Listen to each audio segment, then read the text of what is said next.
Welcome to Annie's kitchen and you are watching Annie's kitchen with Annie. ഇന്ന് ചെയ്യാൻ പോകുന്ന recipe ഒരു vegetarian recipe. അതന്നെ ഇപ്പോൾ വെജിറ്റേറിയനിലോട്ട് പോയെന്ന് ചോദിച്ചാൽ കർക്കിടക മാസമൊക്കെ അല്ലേ, അന്നേരം പിന്നെ ഏറ്റവും കൂടുതൽ എല്ലാവരും മിക്കപ്പോഴും എല്ലാവരും ഇല്ലേ വെജിറ്റേറിയൻ ആയിരിക്കും. അപ്പോൾ എല്ലാം കൂടെ ആകുമ്പോഴത്തേക്ക് ഈ പറഞ്ഞ പോലെ ഒരു വെജിറ്റേറിയൻ ഡിഷ് നോൺ വെജിറ്റേറിയൻ കഴിക്കുന്നവർ പോലും വെജിറ്റേറിയൻ ആവുന്ന ഒരു മാസമാണ് ഈ ഒരു മാസം. അപ്പോൾ എന്നാന്ന് വെച്ചാൽ ഏറ്റവും കൂടുതൽ വെജിറ്റേറിയനിൽ കോൺസെൻട്രേറ്റ് ചെയ്താലോ എന്ന് ആലോചിക്കുക. അതൊരു നോർത്ത് ഇന്ത്യൻ ഡിഷാണ്. ഡിഷ് എന്ന് പറയാൻ നോക്കുകയല്ല, ഒരു റാപ്പാണ് ചെയ്യാൻ പോകുന്നത്. ആ റാപ്പ് വേറെ ഒന്നുമല്ല, ഖത്തി റോളാണ് ചെയ്യാൻ പോകുന്നത്. ബേസിക്കലി ഇതൊരു സ്ട്രീറ്റ് ഫുഡാണ്. ഏറ്റവും കൂടുതൽ ടേസ്റ്റ് എന്നാ പറയുക, ആ തെരുവിൽ നിന്ന് കഴിക്കുമ്പോഴത്തേന് ഏറ്റവും കൂടുതൽ രുചി എന്ന് പറയും. പക്ഷേ എന്നാ ഹൈജീനൊക്കെ നോക്കുവാന്നേൽ അപ്പനും അമ്മയും ഒക്കെ നമ്മൾ എപ്പോഴും വഴക്കൂല, എന്നെ താടി റോട്ടിൽ നിന്നുകൊണ്ടാണോ കഴിക്കുന്നത്, ഈ പൊടിയെല്ലാം പിടിച്ചേ ചില എടുത്ത് കഴിക്കുന്നതെന്ന് ചോദിക്കും. പക്ഷേ ആ ഒരു ടേസ്റ്റ് ഒരു പ്രത്യേകം, അത് നമ്മൾ വീട്ടിലുണ്ടാക്കിയാൽ ചിലപ്പോൾ അത്രയും ഒക്കുകയില്ല. പക്ഷേ എന്നാലും നമ്മുടെ എല്ലാ മനുഷ്യർക്കും കൊതി എന്ന് പറയുന്ന ഒരു സാധനം ഉള്ളിടത്തോളം കാലം നമ്മൾ വീട്ടിൽ ശ്രമിക്കാതിരിക്കുകയില്ല. ഇന്ന് വേണ്ടിയ കാര്യങ്ങളെല്ലാം എന്ന് വെച്ചാൽ നോക്കിക്കോ, കുറച്ച് പനീർ, പിന്നെ വേണ്ടിയത് കുറച്ച് തൈര്, ഇഞ്ചി വെളുത്തുള്ളിയുടെയും പേസ്റ്റ്, കുറച്ച് മഞ്ഞൾപ്പൊടി, കുറച്ച് മല്ലിപ്പൊടി, ഇച്ചിരി ജീരകം, ഗരം മസാല, കുറച്ച് ആംചൂർ പൗഡർ. ഇത് ഈ ഡ്രൈ മാംഗോ പൗഡറാണ്. എന്ന് വെച്ചാൽ ഈ മാങ്ങ ഉണക്കി പൊടിച്ച് അങ്ങനെ ആയിരിക്കാം, പക്ഷേ ഇതൊക്കെ നോർത്ത് ഇന്ത്യൻ ടേസ്റ്റാണ്. ഇതിൻ്റെ കൂടെ നമുക്ക് വേണ്ടി രണ്ട് കാര്യങ്ങളുണ്ട്. ഒന്ന് അയ്മോദകം വേണം, അതിൻ്റെ കൂടെ ചാറ്റ് മസാലയും വേണം. ഇത് രണ്ടും ചിലപ്പം നമ്മൾ മലയാളികൾക്ക് ഇഷ്ടപ്പെടുകയില്ല. നോർത്ത് ഇന്ത്യൻ ഫ്ലേവർ വരണമെങ്കിൽ ഇതൊക്കെ നല്ലതായിട്ട് ചേർക്കണം, വേണ്ടെങ്കിൽ ചേർക്കണ്ട. ഇത് കുറച്ച് ജീരകപ്പൊടിയാണ്. ഇത് എന്നാത്തിനാണ്, ഇപ്പോൾ ജീരകവും ജീരകപ്പൊടിയും കൂടെ എന്നാത്തിനാന്ന് ചോദിച്ചാൽ രണ്ടും വേണം എന്നല്ല ഞാൻ പറയുന്നത്. ജീരകപ്പൊടി ഇട്ട് കഴിഞ്ഞാൽ കുറച്ചുകൂടെ നല്ല മണം വരും ജീരകത്തെക്കാട്ടിലും. ചിലർക്ക് ജീരകം തന്നെ ഇടാൻ ഇഷ്ടമാണ്, അതുകൊണ്ട് ചിലപ്പോൾ ജീരകം മാത്രം ഇട്ടേച്ചാൽ മതി. ഇതെല്ലാം നമ്മുടെ ഇഷ്ടമാണ്, ഞാൻ പറഞ്ഞു എന്നേ ഉള്ളേ. പിന്നെ വേണ്ടിയത് കുറച്ച് മുളക് പൊടി, അത് കാശ്മീരി മുളക് പൊടിയാണ് നല്ലേ. പിന്നെ ഒരു ഇച്ചിരി നാരങ്ങ നീര്, ഉപ്പ്. ഇത് ഇത്രയും നമുക്ക് മാരിനേറ്റ് ചെയ്യാനുള്ളതാണ്. പനീർ മാരിനേറ്റ് ചെയ്യാനുള്ള സാധനമാണ്, പനീറിനകത്ത് പുരട്ടി വെക്കാനുള്ള. ഇനി എന്നാന്ന് വെച്ചാൽ ഒരു സാലഡ് ഉണ്ടാക്കണം, അത് അതിൻ്റെ മേളിൽ വെക്കാനുള്ളതാണ്. അതിനെന്നാക്കിയാണ് വേണ്ടതെന്ന് വെച്ചാൽ ക്യാബേജ് അരിഞ്ഞത്, കുറച്ച് ക്യാപ്സിക്കം, ക്യാരറ്റ്, ഇച്ചിരി ഉള്ളി, പച്ചമുളക്, പിന്നെ കുറച്ച് മല്ലിയില അതിടാം. പുതിന ഇഷ്ടമാകുന്നതിൽ അങ്ങനെയും ചെയ്യാം. ഇത്രയും സാധനങ്ങളാണ് വേണ്ടിയേ. ഫസ്റ്റ് എന്നാ ചെയ്യണമെന്ന് വെച്ചാൽ നമുക്ക് പനീർ ഒന്ന് കുഴച്ച് വയ്ക്കണം. അതിന് എടുക്കേണ്ട സാധനം എന്നാന്നോ, മഞ്ഞപ്പൊടിയെന്ന് തുടങ്ങാം. ഒരു ഇച്ചിരി മഞ്ഞപ്പൊടി, കുറച്ച് മല്ലിപ്പൊടി. ഇതിൻ്റെ അളവ് ഞാൻ പറയുന്നില്ല, എന്നാന്ന് വെച്ചാൽ ആ പനീറയിലൊന്ന് പുരണ്ടിരുന്നേച്ചാൽ മതി. നമ്മൾ എന്തോരം പനീറാണ് എടുക്കുന്നതെന്ന് വെച്ചാൽ ആ കണക്കിന് ഉള്ള പൊടി എടുത്തേച്ചാൽ മതി. അതായത് ഇതിനകത്ത് സ്പൂൺ കണക്കൊന്നും പറഞ്ഞാൽ ശരിയാകുകയില്ല. ഗരം മസാല, കുറച്ച് ആംചൂർ പൗഡറാണ്. ജീരകം ഞാൻ ഇടുന്നില്ല, ജീരകപ്പൊടിയാണ് ഇടാൻ പോകുന്നത്. അതുകൊണ്ട് എന്നാന്നറിയോ, ഇച്ചിരി മണം നല്ലതായിട്ട് വരും. പിന്നെ കുറച്ച് മുളക് പൊടി, ഇച്ചിരി ഉപ്പ്, പിന്നെ വേണ്ടിയത് കുറച്ച് ഇഞ്ചിയും വെളുത്തുള്ളിയുടെയും പേസ്റ്റ്. ഇതിനകത്ത് എടുക്കുന്ന തൈര് കുറച്ച് കട്ടിയുള്ള കട്ട തൈരായിരിക്കണേ. എന്നാന്നോ, നമ്മൾ ആ വെള്ളമൊക്കെ ഒന്ന് ഊറ്റി കളഞ്ഞേച്ച് തോർത്തേ കെട്ടിയിട്ടേച്ചാൽ മതി. അന്നേരം അതിൻ്റെ വെള്ളം എല്ലാം ഊറിപ്പോയിച്ച് നല്ല ഹങ് കേർഡായിട്ട് കിട്ടും. അങ്ങനെ കിട്ടുവാണെങ്കിൽ അത് ചേർക്കുക. അത് ചെയ്യാൻ ഒത്തില്ല എന്നുണ്ടെങ്കിൽ കഴിയുന്നതും ഈ പറഞ്ഞ പോലെ വെള്ളമില്ലാത്ത ആ ഭാഗം മാത്രം, ഇങ്ങനെ കട്ടിയായിട്ട് വരുന്ന തൈരിൻ്റെ ഭാഗമില്ലേ, അത് മാത്രം ഒഴിച്ചേച്ചാൽ മതി. ഇതിൻ്റെ കൂട്ടത്തിൽ ഒരു ഇച്ചിരി നാരങ്ങ നീര്. പക്ഷെ തൈര് ഇച്ചിരി പുളിയായിരിക്കും, അപ്പോൾ ഒത്തിരി പുളി അങ്ങ് വേണ്ട. ഇത് നല്ലതായിട്ടൊന്ന് ഇളക്കിയതിന് ശേഷം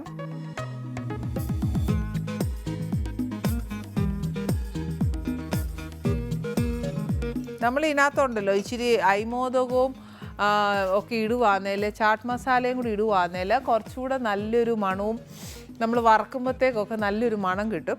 അത് വേണ്ടാന്നുണ്ടെങ്കിൽ ഇടണ്ട, കുഴപ്പമൊന്നുമില്ല.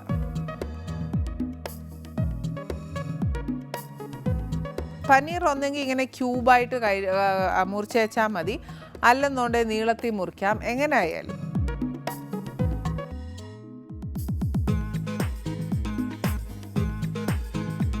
ഇത് മാരിനേറ്റ് അവിടെ ഇരിക്കട്ടെ.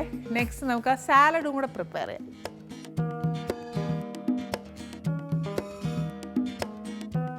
ഇതിനകത്തോട്ട് ഇച്ചിരി ക്യാബേജ്,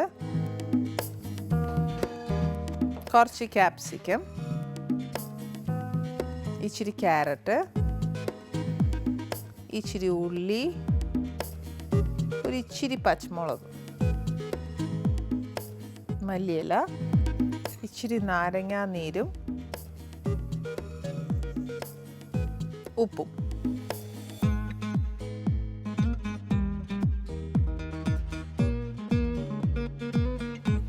ഇതും കുറച്ച് നേരം അവിടെ അങ്ങനെ ഇരിക്കട്ടെ. എന്നിട്ട് നെക്സ്റ്റ് നമ്മൾ പനീർ ഉണ്ടാക്കാം. ഇനി എന്നാ ചെയ്യേണ്ടത്, ഇതിന് ശരിക്കും ഒന്നെങ്കിൽ മൈദ ചപ്പാത്തി ചെയ്യാം, ടൂട്ടീലാസ് ചെയ്യാം, അതല്ലാന്നുണ്ടെങ്കിൽ നമ്മുടെ സാധാ ആട്ട ചപ്പാത്തി മതി. അതിനും നേരെ ഇല്ലയെന്നുണ്ടെങ്കിൽ ഹാഫ് കുക്ക് ചപ്പാത്തി മേടിക്കുക, അതിനകത്തോട്ട് ഉണ്ടാക്കുക. കാര്യം മൈദ പറയാത്ത എന്നാന്ന് വെച്ചാൽ മൈദയിലാണ് ഏറ്റവും കൂടുതൽ ടേസ്റ്റ് വരുന്നത്. പക്ഷേ ആട്ട കുറച്ച് എല്ലാവരും പറയുന്നത് ഹെൽത്തി ആണെന്ന്, ഗോതമ്പ് ഏറ്റവും നല്ലതെന്ന് പറയും. അത് മതി. ഇപ്പോൾ ഫസ്റ്റ് നമുക്ക് എന്നാ ചെയ്യാം, പനീർ ഒന്ന് വറുത്തെടുക്കുക. ഇത് അറ്റ്ലീസ്റ്റ് ഒരു 30 മിനിറ്റ്സ് എങ്കിലും മാരിനേറ്റ് ചെയ്ത് വെക്കണം. നമുക്ക് അതിനുള്ള സമയം ഇല്ലാത്തതുകൊണ്ട് നമ്മളൊരു 5 മിനിറ്റ് എടുക്കുന്നുള്ളൂ. ഇതിനകത്തോട്ട് ഒരു ഇച്ചിരി വെജിറ്റബിൾ ഓയിൽ,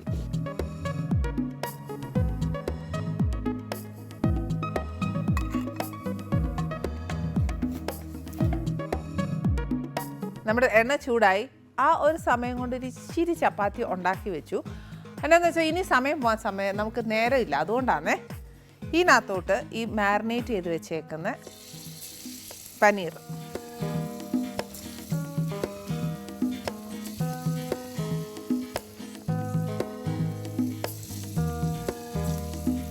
ഒരു ഷാലോ ഫ്രൈ മതി എന്നുണ്ടെങ്കിൽ അത് ചെയ്തേച്ചാൽ മതി, അതല്ല ഒരു ഡീപ്പ് ഫ്രൈ വേണമെന്നുണ്ടെങ്കിൽ അങ്ങനെ ചെയ്യാം. കാര്യം ഞാൻ എപ്പോഴും പറയുവല്ലേ, നമ്മുടെ വീട്ടിൽ ആരൊക്കെ ഉണ്ടോ അവരെല്ലാവരും നമ്മളുണ്ടാക്കുന്ന ഭക്ഷണം കഴിക്കുന്നതിനോടാണ് എനിക്ക് സന്തോഷം. ഇപ്പോൾ ഡീപ്പ് ഫ്രൈ ആയാൽ ആർക്കാ കഴിക്കാൻ മേലെന്നറിയാമല്ലോ, പ്രായമുള്ളവർക്കൊന്നും തിന്നാനൊക്കെയല്ല. അതുകൊണ്ട് മാക്സിമം എന്നാൽ അരപ്പെല്ലാം വേവുകയും വേണം, നമ്മുടെ വീട്ടിലുള്ള എല്ലാവർക്കും കഴിക്കുകയും വേണം. അപ്പോൾ അതനുസരിച്ച് നമ്മൾ വറുത്തെടുത്താൽ മതിയേ.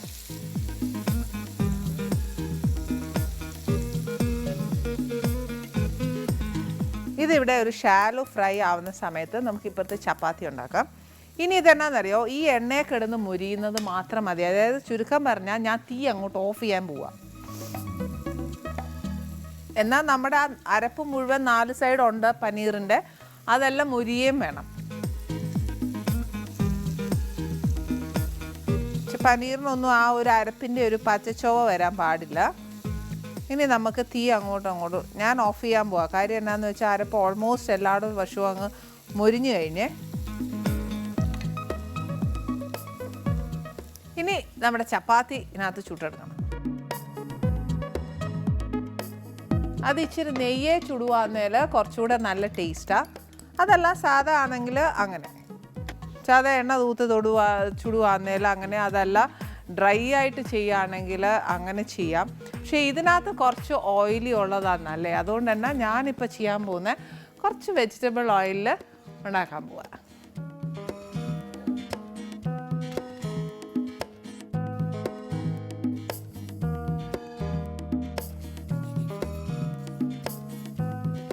നമ്മൾ ശരിക്കും സ്ട്രീറ്റ് ഫുഡൊക്കെ കഴിക്കാനായിട്ട് ചെന്ന് നിൽക്കുമ്പോഴത്തേര് ബോംബെ സ്ട്രീറ്റ്സിലൊക്കെ ഈ കട്ടി റോളൊക്കെ ശരിക്കും പറഞ്ഞാൽ അവർ നല്ലോണം എണ്ണ ഒഴിച്ച് അങ്ങ് മൊരിച്ചെടുത്തേച്ചാണ് അവർ ചെയ്യുന്നത്. പക്ഷേ നമ്മൾ അത്രയും വേണ്ട, ആ ചപ്പാത്തി ഒന്ന് മൊരിയാൻ വേണ്ടിയിട്ടുള്ള എണ്ണയൊക്കെ തേച്ചാൽ മതിയേ.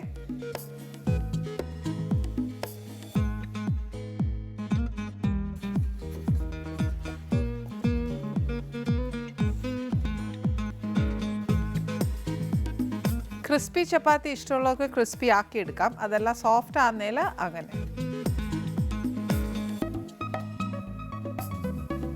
ഇപ്പോൾ ഒത്തിരി ഞാൻ മൊരിക്കുന്നില്ല, ഒരു ലൈറ്റായിട്ടൊന്ന് മൊരിച്ചെടുക്കുന്നേ ഉള്ളൂ. കാര്യം എന്താണെന്നറിയോ, ഒത്തിരി മൊരിച്ചാൽ നമുക്കിങ്ങനെ കടിച്ചെടുക്കാൻ ഇച്ചിരി പാടായിരിക്കും, കുറച്ച് ഹാർഡായി പോകും. സോഫ്റ്റ് ആണെങ്കിൽ നല്ലതല്ലേ.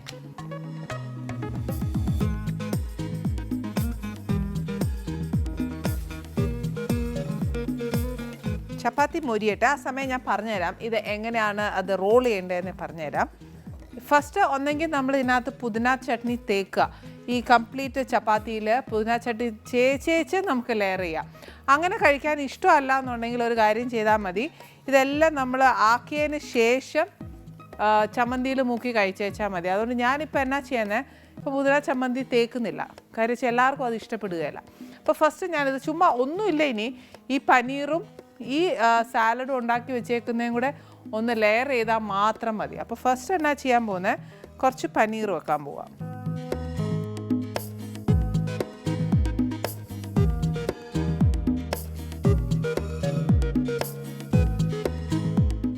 ഇതിനകത്തോട്ട് നമ്മൾ ഈ കുഴച്ച് വെച്ചേക്കുന്ന സലാഡും കൂടി ഇടുക.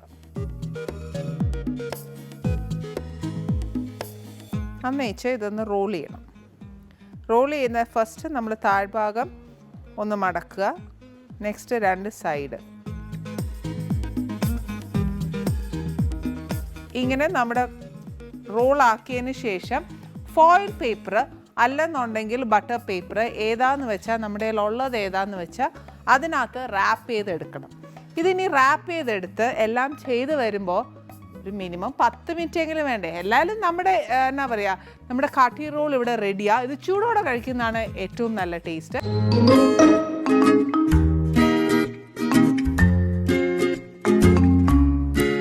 ശരിക്കും പറഞ്ഞാൽ നോർത്ത് ഇന്ത്യൻ ഫ്ലേവർ, എന്നാ പറയുക, അയ്മോദകവും ചാട്ട് മസാലയും കൂടി ഇട്ടാൽ മാത്രമേ അതിന് ആ കറക്റ്റ് ഫ്ലേവർ വരത്തുള്ളൂ. ചിലപ്പോൾ നമുക്ക് ഈ മലയാളികൾക്കുണ്ടല്ലോ അതൊന്നും പിടിക്കുകയില്ല, അതുകൊണ്ടാണ് ഞാൻ അത് ഇടണം. ഫസ്റ്റ് കഴിക്കുമ്പോൾ അതിട്ട് ആ ടേസ്റ്റ് അറിഞ്ഞു വേണം ഇത് കഴിക്കാനായിട്ട്. ഇതെല്ലാം അവിടെ നിൽക്കട്ടെ. ഇന്ന് ഞാൻ നമ്മുടെ ആനീസ് കിച്ചണിൽ വരാൻ പോകുന്ന ഗസ്റ്റ് എന്ന് പറയുന്നത് നമുക്ക് ഏറ്റവും പ്രിയപ്പെട്ട ശ്രേഷ്ഠ ഭാരതത്തിലെ രാഹുലും ആദിദേവുമാണ് ഇന്ന് ആനീസ് കിച്ചണിൽ വരാൻ പോകുന്നത്.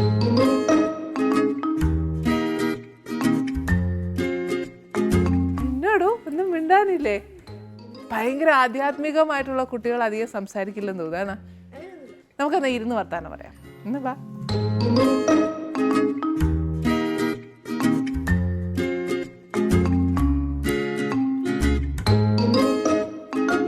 ആൻറ്റി ചോദ്യങ്ങൾക്ക് മാത്രം ഉത്തരം തരാൻ നിൽക്കരുത്.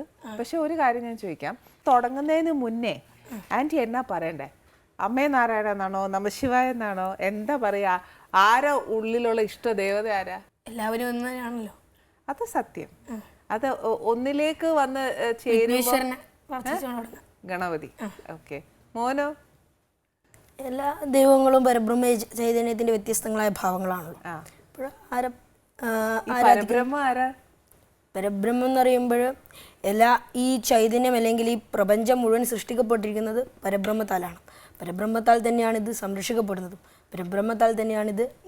അപ്പൊ ഈ പരബ്രഹ്മം സാക്ഷാൽ ദേവിയാണെന്ന് ഞാൻ പറഞ്ഞാൽ സമ്മതിക്കോ? എല്ലാമാണല്ലോ. ശിവൻ എന്ന് പറഞ്ഞാൽ പരബ്രഹ്മത്തിന്റെ ശിവൻ സംഹാര ഭാവമാണ്. വിഷ്ണു എന്ന് പറയുമ്പോൾ അത് സംരക്ഷക ഭാവമാണ്. ബ്രഹ്മാവ് എന്ന് പറയുമ്പോൾ സൃഷ്ടിയുടെ ഭാവമാണ്. ആന്റി ഒരു ദേവി ഭക്തിയാണ്, അതുകൊണ്ട് ആന്റി ദേവി ക്ലാസ്സസിലൊക്കെ പോവാറുണ്ട് മോനെ. പക്ഷെ നിങ്ങളുടെ അത്ര അറിവുണ്ടോ എന്ന് എനിക്കറിയില്ല. പക്ഷെ ആധ്യാത്മികമായിട്ട് ആന്റിക്ക് ഇങ്ങനെ പോവാൻ ഭയങ്കര ഇഷ്ടമാണ്. ഞങ്ങൾക്കും വലിയ അറിവൊന്നുമില്ല, ഞങ്ങളിപ്പം പഠിച്ചു. ആര് പറഞ്ഞു നിങ്ങൾക്ക് അറിവില്ല? ഞങ്ങൾ ഈ പരിപാടി കൊണ്ട് ഞാൻ 6 മാസമായിട്ടേ ഉള്ളൂ പഠിച്ചിട്ട്. ആണോ? ഇത് എവിടുന്നാ പഠിച്ചു തുടങ്ങിയേ? ഞങ്ങളുടെ സ്കൂളിലെ മലയാളത്തിൻ്റെ അധ്യാപകനും പിന്നെ സപ്താഹ നവാഹ ആചാര്യനും ഒക്കെ ആയ ഉണ്ണികൃഷ്ണൻ മാസ്റ്റർ ഇവന്റെ പിതാവാണ്. അച്ഛൻ്റെ എന്താ പഠിക്കുന്നത്? നമ്മുടെ ഈ ശ്രേഷ്ഠ ഭാരതം എന്ന് പറയുന്ന പ്രോഗ്രാമിലേക്ക് പങ്കെടുക്കാൻ വേണ്ടി മക്കൾ പഠിച്ചതാണ്. ഞാൻ 6 വർഷമായി. മോനോ 6 മാസേ ആയുള്ളൂ ഇത് പഠിക്കാൻ തുടങ്ങിയിട്ട്. അപ്പം നമ്മുടെ ഈ പ്രോഗ്രാമിന് വേണ്ടിയിട്ട് തന്നെയാണോ മോനെ ഇത്? പ്രോഗ്രാമിന് വേണ്ടി പഠിച്ചതാണ്. ആണോ? അപ്പൊ പഠിച്ചു തുടങ്ങിയപ്പോൾ മോന് ഇൻട്രസ്റ്റ് തോന്നിയോ? ഇത് പിന്നെ കുഞ്ഞുനാള് മുതലേ പഠിക്കുവാന്ന് വിചാരിച്ചോ? പക്ഷെ മോൻ 6 മാസേ ആയിട്ടുള്ളൂ. ആ ഒരു ലൈറ്റ്, അതായത് ഒരു എന്താ പറയുക, ഒരു പ്രഭ ആ ഉള്ളിലേക്ക് വരാനും, ആ ഒരു നമുക്ക് പറയല്ലേ നമ്മുടെ മനസ്സിനകത്ത് ഒരു സാധനം ക്ലിക്ക് ചെയ്യാന്നൊക്കെ പറയില്ലേ, അതിനോടൊരു ഇഷ്ടം തോന്നുക. കാര്യം നിങ്ങളുടെ പ്രായത്തിലുള്ള കുഞ്ഞുങ്ങളെന്നല്ല, മുതിർന്നവരെന്നല്ല, ഇങ്ങേറ്റം ഒരു ജനറേഷൻ വരെ ആൾക്കാർക്ക് പോലും ഇത്രയും കാര്യങ്ങൾ പോലും അറിവില്ല. ആരും നാമം പോലും ജപിക്കും നമ്മൾ കാണുന്നില്ലല്ലോ വീട്ടിൽ. പക്ഷെ നിങ്ങളെ സംബന്ധിച്ച് അങ്ങനെയല്ല, നിങ്ങൾ നല്ല അസലായിട്ട് അതിനെപ്പറ്റി പറയുന്നുണ്ട്. അപ്പം മോന് അങ്ങനെ തോന്നാൻ കാര്യം ഇനിയിപ്പോൾ അത് ഭാവിയിൽ കുറെ കൂടെ പഠിക്കണം എന്നോ അങ്ങനെയൊക്കെ തോന്നുന്നുണ്ടോ രാഹുലിന്? ഇപ്പോഴ് ആധ്യാത്മിക ചിന്ത എന്ന് പറഞ്ഞാൽ അത് മുഴുവൻ പഠിക്കാൻ ഒരാൾക്കും സാധ്യമല്ല, പറ്റില്ല. അപ്പോൾ കൂടുതൽ ഇപ്പോൾ ഞങ്ങൾ അല്ലെങ്കിൽ ഞാൻ രാമായണത്തിന്റെ ആ വലിയ സാഗരത്തിൽ ചെറിയൊരു ഭാഗം മാത്രമേ പഠിച്ചിട്ടുള്ളൂ. അപ്പോൾ വലിയ കുറച്ചുകൂടി വളരുമ്പോൾ അത് കൂടുതൽ പഠിക്കണമെന്ന് ആഗ്രഹമുണ്ട്. ഒരു വലിയൊരു മുതിർത്ത വ്യക്തികൾ സംസാരിക്കുന്ന പോലെയാണ് രാഹുൽ സംസാരിക്കുന്നത്. ഏറ്റവും കൂടുതൽ രാഹുലിനെ വിളിക്കുമ്പോൾ എനിക്ക് രാഹുൽ ഈശ്വരനെയാണ് ഓർമ്മ വരുന്നത്. നിങ്ങളുടെ പ്രോഗ്രാമിൽ വന്നില്ലേ രാഹുൽ? ഈ പറഞ്ഞ പോലെ ഡിബേറ്റില് രാഹുലിനെ മിണ്ടാണ്ടാക്കി എന്നാണ് കേട്ടത്.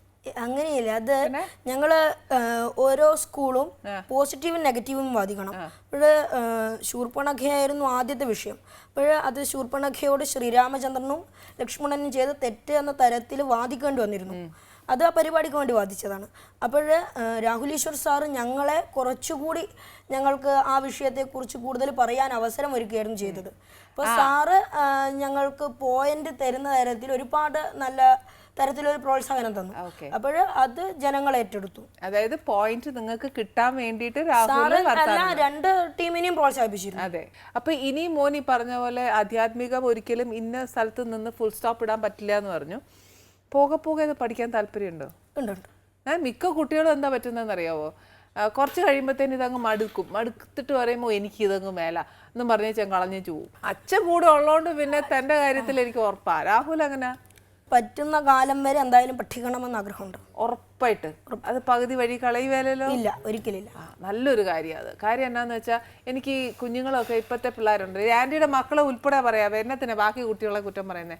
ആൻറ്റിയുടെ മക്കള് ഈ പറഞ്ഞ പോലെ പൂജാമുറിയിൽ ഒന്ന് വിളക്ക് കത്തിക്കാൻ ആൻറ്റി ഒരു 10 പ്രാവശ്യം അലച്ചാലേ കത്തിക്കത്തുള്ളൂ. അങ്ങനെ മക്കളുടെ ഇടയിലാന്നു ഇങ്ങനത്തെ കുട്ടികൾ ഇപ്പം ആധ്യാത്മികമായിട്ട് ഇങ്ങനെ സംസാരിക്കാൻ തുടങ്ങിയപ്പോഴത്തേക്ക് ഭയങ്കര സന്തോഷം തോന്നി. ഇപ്പം നിങ്ങൾ ശ്രേഷ്ഠ ഭാരതത്തിലെ രാമായണമാണ് ബേസ് ചെയ്തെടുത്തേക്കുന്നത്. രണ്ടുപേർക്കും ഇഷ്ടപ്പെട്ട കഥാപാത്രം ആരാ? ശ്രീരാമൻ. രണ്ടുപേർക്കും അതിന് ഒറ്റയടിക്ക് ശ്രീരാമനെ പിടിച്ചേ. അതിനകത്ത് ആരൊക്കെ ഉണ്ട്? ഹനുമാനുണ്ട്, ലക്ഷ്മണനുണ്ട്, സീതാദേവിയുണ്ട്, രാവണനുണ്ട്. രാവണനെ ആരെ ഇഷ്ടപ്പെടുക? രാമോ രമേതാം ശ്രേഷ്ഠോ എന്ന് പറഞ്ഞാൽ രമിപ്പിക്കുന്നവൻ ആരോ അവനാണ് രാമൻ. നേരെ മറിച്ച് രാവണൻ എന്ന് പറയുന്നത് ദുഃഖിപ്പിക്കുന്നവൻ, കരയിപ്പിക്കുന്നവൻ എന്നൊക്കെയാണ് അർത്ഥം. ഞാൻ വിചാരിച്ചെന്നറിയാം, രാവണൻ ഒരു ഇച്ചിരി നല്ല മനുഷ്യൻ. രാവണൻ ശിവഭക്തനാണെന്ന് പറയുമ്പോഴും ശിവനോട് വരെ രാവണൻ യുദ്ധം ചെയ്തിട്ടുണ്ട്. അതായത് സ്വന്തം ജ്യേഷ്ഠനായ വൈശ്രവണൻ നന്മ ഉപദേശിച്ചു കൊടുക്കുന്നുണ്ട് രാവണന്. അതായത് നല്ലൊരു ഭക്തനായിരുന്നുവെങ്കിൽ ഈശ്വരനെ അറിയുന്നവൻ എപ്പോഴും നല്ല കാര്യങ്ങൾ കേട്ട് ഉൾക്കൊണ്ടുകൊണ്ട് ജീവിക്കും. അതായത് ഒരു ഭക്തൻ ഒരിക്കലും ഹിംസയുടെ മാർഗത്തിലേക്ക് ചരിക്കില്ല. അങ്ങനെ ചെയ്തിട്ട് രാവണൻ വൈശ്രവണനോട് യുദ്ധം ചെയ്യുന്നു. വൈശ്രവണൻ ഇവിടെ ഗുരുവാണ്. ഗുരുരേവ പരം ബ്രഹ്മ എന്നാണ് ദ്വൈതോപനിഷത്ത് പറയുന്നത്. ബേബി കുഞ്ഞുനാൾ മുതലേ ഇങ്ങനെ പഠിക്കുന്നതുകൊണ്ടാണ് ഇങ്ങനെ എന്താ പറയുക വാക്സാമർഥ്യവും അതിൻ്റെ ഉള്ളിലേക്ക് മനസ്സിലാക്കി ഇത്രയും നല്ലതായിട്ട് മനസ്സിലാക്കാൻ പറ്റുന്ന ഓരോ ശ്ലോകങ്ങൾ പറയുമ്പോഴൊക്കെ. ഒരു ശ്ലോകം പഠിക്കുമ്പോഴൊക്കെ മോൻ എങ്ങനെയാ ശ്ലോകം പഠിക്കുക? ഇപ്പം മോൻ ഇപ്പം ഇത്രയും പറഞ്ഞത് എനിക്ക് കേൾവി മാത്രമേ ഉള്ളൂ, ഞാൻ ഉൾക്കൊണ്ടിട്ടില്ല, മനസ്സിലായില്ലേ? പക്ഷെ മക്കളിങ്ങനെ കറക്റ്റ് സ്ഫുടതയോടുകൂടിയാണ് ആ ഓരോ ശ്ലോകങ്ങൾ പറയുക. അത് നിങ്ങൾ ആദ്യമായിട്ട് പഠിക്കുമ്പോൾ എങ്ങനെയാണ് അച്ഛൻ പറഞ്ഞു തരുന്നത്? ആദ്യം അത് എഴുതി തന്ന അതിൻ്റെ അർത്ഥം മനസ്സിലാക്കി നിങ്ങൾ എത്ര ദിവസം എടുത്താണ് ആ ഒരു ശ്ലോകം പഠിക്കുക? വാൽമീകി രാമായണത്തിൽ സുന്ദരകാന്ഡം എന്ന് പറയുന്നത് ഓരോ സർഗ്ഗങ്ങളായിട്ട്, ഈ അധ്യായം എന്ന് പറയുന്നത് തന്നെ വേറൊരു രീതിയിലാണ് സർഗ്ഗം. ഉത്തര രാമായണത്തിന് 110 സർഗ്ഗമാണുള്ളത്. സുന്ദരകാന്ഡത്തിന് ഏകദേശം ഒരു 60-75 സർഗ്ഗമുണ്ട്. ഇതെന്ന് പറയുന്നത് ഒരു വലിയ പേജായിരിക്കും. അങ്ങനെ ഞങ്ങൾ ഏകദേശം ഒരു 7-8 ദിവസം കൊണ്ട് ഒരു സുന്ദരകാന്ഡം എന്ന് പറയുന്ന ഭാഗവും അതുപോലെ തന്നെ ഉത്തരകാന്ഡം എന്ന് പറയുന്ന ഭാഗവും പഠിക്കും. അപ്പം നിങ്ങൾ ഇങ്ങനെ ഈ ആധ്യാത്മിക രാമായണവും ഒക്കെ പഠിക്കുന്ന സമയത്ത് നമ്മുടെ സ്കൂളിൽ പഠിക്കല്ലേ, അപ്പം സ്കൂളിൽ ബാക്കി വിഷയങ്ങളൊക്കെ പഠിക്കണ്ടേ നമുക്ക്? അതിനൊക്കെ സമയം കിട്ടുമോ? അതിനൊക്കെ കിട്ടാറുണ്ട്. അതിന് ഏത് നമ്മുടെ മാത്സ്, ഇംഗ്ലീഷ് അതെല്ലാം പഠിക്കണ്ടേ? മലയാളം നമ്മുടെ അക്കാഡമിക് വൈസ്. ഈ ആധ്യാത്മിക രാമായണം എന്തായാലും നമ്മുടെ അക്കാഡമിയിലില്ല. ഇല്ലാത്തതാണ് മറ്റ് സബ്ജക്റ്റൊക്കെ ഉണ്ടല്ലോ, അതിനൊക്കെ സമയം എപ്പോഴാണ് കണ്ടെത്തുക? ഇപ്പം നിങ്ങൾ രണ്ടുപേരും ഇപ്പോൾ 10th-ലല്ലേ, അപ്പം നമുക്ക് അഫ്കോഴ്സ് ബോർഡ് എക്സാമും കൂടെ നമ്മൾ മുന്നേ കാണണം. ഇത് പഠിക്കുന്നവർക്ക് എന്തായാലും അക്കാഡമിക് ലെവലിലാണെങ്കിലും ഏത് തരത്തിലാണെങ്കിലും ശ്രദ്ധയുണ്ടാവും. അതായത് ആധ്യാത്മിക കാര്യങ്ങളിലേക്ക് ശ്രദ്ധ ഉറപ്പിക്കുന്നവർക്ക് മറ്റെല്ലാ കാര്യങ്ങളിലും എന്തായാലും ശ്രദ്ധയുണ്ടാവും. നമ്മുടെ ശ്രദ്ധ വർദ്ധിപ്പിക്കുക എന്നതാണ്. ശ്രദ്ധ ഉണ്ടാവും എന്ന് ടീച്ചർ പറഞ്ഞു. അത് ഞങ്ങൾക്ക് അനുഭവത്തിലൂടെ മനസ്സിലായ കാര്യം. ഭഗവത്ഗീതയിൽ പറയുന്നുണ്ട്. അപ്പൊ നിങ്ങൾക്ക് മറ്റു സബ്ജക്റ്റിലും ശ്രദ്ധിക്കാൻ പറ്റുന്നുണ്ടെന്നുള്ളത് അനുഭവത്തിൽ ഏകദേശം ഞങ്ങളുടെ ജീവിതത്തിൽ കുറച്ച് പ്രാവർത്തികമായി വരുന്നുണ്ട്. ഏതാണത്? അതിപ്പോ ശ്രദ്ധാവാൻ ലഭ്യത ജ്ഞാനം എന്ന് പറയുന്നത് ശ്രദ്ധയോട് പഠിക്കുന്നവന് ജ്ഞാനം ലഭിക്കുന്നതാണ്. അതുപോലെ തന്നെ ഇപ്പോൾ ഞങ്ങൾ സംസ്കൃത ശ്ലോകമെല്ലാം പഠിക്കുമ്പോൾ ഞങ്ങൾ ബുദ്ധി വർദ്ധിക്കുന്നുണ്ട് എന്നാണ് കരുതുന്നത്.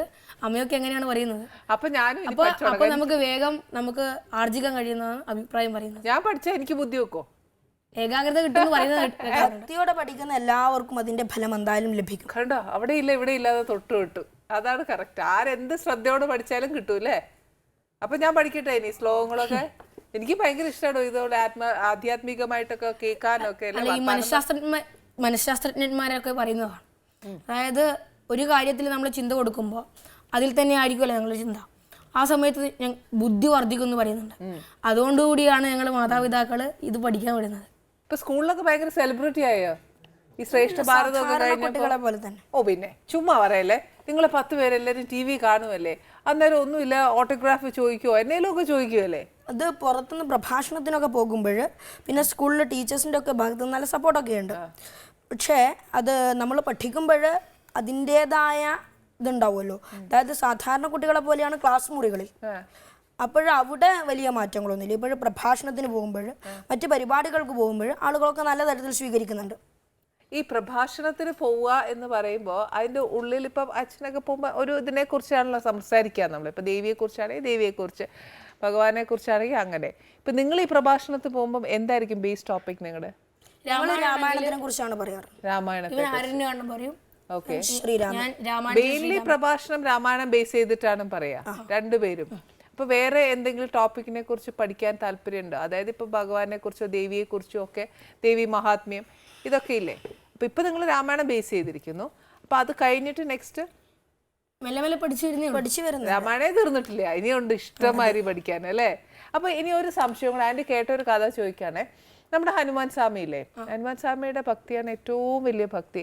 അതായത് സീതാദേവിനെ അമ്മയായിട്ട് കരുതിയാണ് ഭഗവാൻ ചെയ്തത്. അപ്പൊ ഭഗവാൻ എന്തായി, ഞാൻ കേട്ട കഥയാണ് മോനെ, എനിക്ക് അറിവില്ല, എനിക്ക് ചോദിക്കാൻ, നിങ്ങൾക്ക് ഇത്ര അറിവ് അതിനെ കുറിച്ച് പഠിച്ചോണ്ട് ഞാൻ ചോദിക്കുക. എന്നാന്നറിയാം, എനിക്ക് അറിയത്തില്ല, അതുകൊണ്ട് ചോദിക്കുക. ഹനുമാൻ സ്വാമി ആണ് നമ്മുടെ ലങ്ക മുഴുവനും വാലിൽ തീ കത്തിച്ചിട്ട് കത്തിച്ചു കളഞ്ഞതെന്ന് പറഞ്ഞു. അപ്പൊ ഭഗവാന്റെ ദേഹത്ത് നിറച്ച് ചൂടാണ് അല്ലേ, ദേഹം ഭയങ്കര ചൂടായതുകൊണ്ട് സീതാദേവി അമ്മയെ കാണാൻ വന്നപ്പോൾ ദേവി മകൻ്റെ ദേഹത്ത് ഇത്രയും ചൂടായതുകൊണ്ട് വടവൃക്ഷത്തിൻ്റെ ഈ അവിടുത്തെ ഒരു ഇതില്ലേ, എന്താ പറയുക, വടവൃക്ഷത്തിനൊരു ഇതുണ്ടല്ലോ, എന്താ പറയുക, വള്ളി, അത് ഇട്ട് കഴിഞ്ഞാൽ ദേഹം തണുക്കും എന്നാണ് പൊതുവെ പറയാറുള്ളത്. അങ്ങനെ മകന് അമ്മ ഇട്ട് കൊടുത്തു എന്നാണ് പറയുന്നത്. അപ്പം എന്താ സംഭവിച്ചാൽ, ഞാനിപ്പോൾ എന്നോട് ഒരാൾ സംശയം ചോദിച്ചപ്പോൾ എനിക്കറിയാൻ മേല എന്നേ പറഞ്ഞു. അതായത് ഭഗവാന് വടമാല ചാർത്തുന്നില്ലേ, അതും ഇതുമായിട്ട്. ഈ വടമാല എന്ന് പറയുന്നത് തന്നെ ഇപ്പോ പല ക്ഷേത്രങ്ങളിൽ വടവൃക്ഷത്തിന്റെ ഇതാണ് പക്ഷേ വട ചേർത്തുന്നത് കാണുന്നുണ്ട്. അതന്നെ. അപ്പൊ ഭഗവാന്റെ കഴുത്തിൽ ഇങ്ങനെ ഇട്ടിട്ട് കാണാറുണ്ട്. സത്യത്തിൽ വടവൃക്ഷത്തിന്റെ വടമാലയാണ് ഉദ്ദേശിക്കുന്നത്. അതന്നെ, അത് എന്റെ അച്ഛൻ പറയാറുണ്ട്. ഓരോ ക്ഷേത്രത്തിൽ പോയാൽ എനിക്ക് കാട്ടിത്തരും. അപ്പൊ ഞാനിത് പല സമയത്ത് ഞാനപ്പൊ എന്നോട് ഒരാൾ ഇങ്ങനെ പറഞ്ഞു, ഇത് തെറ്റാണ്, വടവൃക്ഷത്തിന്റെ മാലയാണ് ഹനുമാൻ സ്വാമിക്ക് ഇട്ട് കൊടുക്കേണ്ടത്, അല്ലാതെ വടമാല അല്ല എന്ന് പറയുന്നു. പക്ഷെ ഇത് ഞാൻ തെറ്റിക്കാൻ വേണ്ടിയിട്ട് ഞാൻ ഇതുവരെ ആരോട് ആർഗ്യൂ ചെയ്തിട്ടില്ല. പല മഹാക്ഷേത്രങ്ങളിലും കാണാറുണ്ട് ഇങ്ങനെ ഹനുമാൻ സ്വാമി ഉണ്ടാക്കിയിട്ട് അദ്ദേഹത്തിന് 101 വട. ഞങ്ങളിപ്പോ ഓരോ സ്ഥലങ്ങളിൽ പോയാല് ആ പ്രദേശത്തുള്ള ഏകദേശം ഹനുമാൻ സ്വാമി ക്ഷേത്രത്തിൽ ഞങ്ങൾ 2-3 പ്രാവശ്യം കണ്ടു. അവിടെയൊക്കെ ഒരു വടമാല ചാർത്തല. അപ്പൊ നിങ്ങൾ തർക്കിച്ചില്ലേ? ഞങ്ങൾ തർക്കിക്കാൻ പാടില്ല. ചെയ്യുമ്പോ തിരുത്തിക്കൂടെ മക്കളെ? അത് ഞങ്ങളെ ഇപ്പൊ അങ്ങനെ തിരുത്തിയാൽ ഇപ്പൊ ഞാൻ തെറ്റായ രീതിയിൽ ഞങ്ങളെ വിചാരിക്കും. അല്ല, ഇപ്പൊ മോനെ ഞാൻ ഇപ്പൊ എന്റെ ഒരു സംശയം മോനോട് ചോദിച്ചത്. അപ്പൊ ഈ ഒരു അറിവ് 10 പേർക്ക് കിട്ടുകയാണെങ്കിൽ അത് നല്ല കാര്യമല്ലേ? നല്ലതാണ്, പക്ഷെ അത് മാറ്റാൻ തീരുമാനിക്കുന്നില്ലല്ലോ. അപ്പൊ അച്ഛൻ കാണുന്ന അമ്പലങ്ങളിലൊക്കെ അച്ഛൻ ഇങ്ങനെ ചോദിക്കാറില്ലേ, ഇത് ഇങ്ങനെ ആണ്ടോ ഒന്നും ചോദിക്കാറില്ല അച്ഛൻ എന്നോട് പറയും, പിന്നെ അടുത്തുള്ളവരോടും പറയും. അതാണ് ഇത്. എനിക്ക് ഞാൻ പലതവണ ഇതിങ്ങനെ എൻ്റെ മനസ്സിലേക്ക് വന്ന ഒരു സാധനമാണ്. അപ്പൊ ഞാനും ഇതിനോടാണ് കൂടുതൽ അംഗീകരിച്ചത്. അതായത് വടവൃക്ഷത്തിന്റെ മാലയാണ് ദേവി. ഭഗവാന് വടിയായിട്ട് യാതൊരു ബന്ധവുമില്ല, ഈ വടവൃക്ഷമായിട്ടേ ബന്ധുള്ളൂ. അതെ അതെ, ഇതാണ് എൻ്റെ സംശയം. അപ്പൊ എന്റെ സംശയം ശരിയാണ് ഇല്ലേ? ശരിയല്ലേ? അപ്പൊ ഞാൻ പറഞ്ഞത് അപ്പൊ ഓക്കെ. അപ്പൊ ഞാൻ എന്റെ മനസ്സിനകത്ത് ആ ഒരു ശരി തീരുമാനിക്കാമല്ലോ. ഒരാള് ശരിയായിട്ട് ഈ ആനീസ് കിച്ചൻ കണ്ടിട്ട് അത് ശരിയാക്കിയാട്ടെ. അങ്ങനെയൊക്കെ ചിലപ്പോൾ ആന്റിക്ക് ചെയ്യാൻ പറ്റിയ നല്ലൊരു കാര്യമല്ലേ? അതുപോലെ എനിക്ക് ഈ ഒരു കാര്യം തിരുത്തി തന്ന പോലെ തന്നെ മക്കളെ ഒരു കാര്യം കൂടെ പറയണം. നിങ്ങൾ കുഞ്ഞുനാൾ മുതലേ ഇപ്പം ഈ ആധ്യാത്മികമായിട്ട് നല്ല രീതിയിൽ, എൻ്റെ ഈശ്വര സരസ്വതി ദേവി എത്ര കാലം മക്കളെ നിങ്ങളുടെ നാവിലിരിക്കുന്നു, അത്രയും അറിവുകൾ നേടുക. അത് ആൻറ്റിയുടെ ഒരു എന്താ പറയുക, ഒരു റിക്വസ്റ്റ് ആണ്. പിന്നെ ആ ഒരു ബ്ലെസ്സിങ്സ് ഈശ്വരൻ എപ്പോഴും നിങ്ങൾക്ക് തരട്ടെ.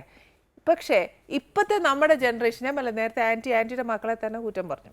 ആൻറ്റിയുടെ മക്കളെ തന്നെ പറയാം, അവർക്ക് ആൻറ്റിക്ക് അറിയാവുന്ന കുറച്ച് പ്രാർത്ഥനകളും ശ്ലോകങ്ങളും മാത്രമേ പറഞ്ഞു കൊടുത്തിട്ടുള്ളൂ.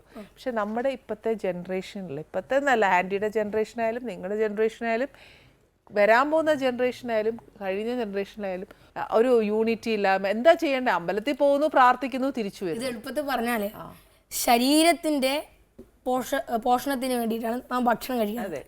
അതുപോലെ തന്നെ മനസ്സിന്റെ പോഷണത്തിന് വേണ്ടിയിട്ടാണ് നാം ആധ്യാത്മികത പഠിക്കേണ്ടത്. ഇന്നത്തെ കാലത്ത് ചിന്തിച്ചു കഴിഞ്ഞാൽ നമ്മുടെ അവസ്ഥ എന്ന് പറയുമ്പോൾ നമ്മുടെ ആവശ്യങ്ങൾ അവിടെ കൊണ്ട് ചെന്ന് സമർപ്പിക്കുകയാണ്. വലിയൊരു ലിസ്റ്റ് നമ്മളവിടെ കൊണ്ട് സമർപ്പിക്കും. ഇന്നത്തെ കാലത്ത് ഭഗവാനെ എനിക്കത് തരണം, എനിക്കത് തരണം എന്ന് പറയുന്നത് അതിന്റെ ആഴത്തിലേക്ക് കടന്നു ചെല്ലുമ്പോൾ അതിന് 2 പ്രക്രിയകളുണ്ട്, പ്രവർത്തനങ്ങളുണ്ട്. ഏതൊന്നിനായാലും അതിൻ്റെതായ വകഭേദങ്ങളുണ്ട്. ധ്യാനം എന്ന് പറയുമ്പോൾ അതിൽ 2 പ്രവർത്തനങ്ങളുണ്ട്: കാണുക, അറിയുക. അതായത് ഇത് 2 സംയോജിക്കുമ്പോൾ മാത്രമേ ധ്യാനം പൂർണ്ണമാവും.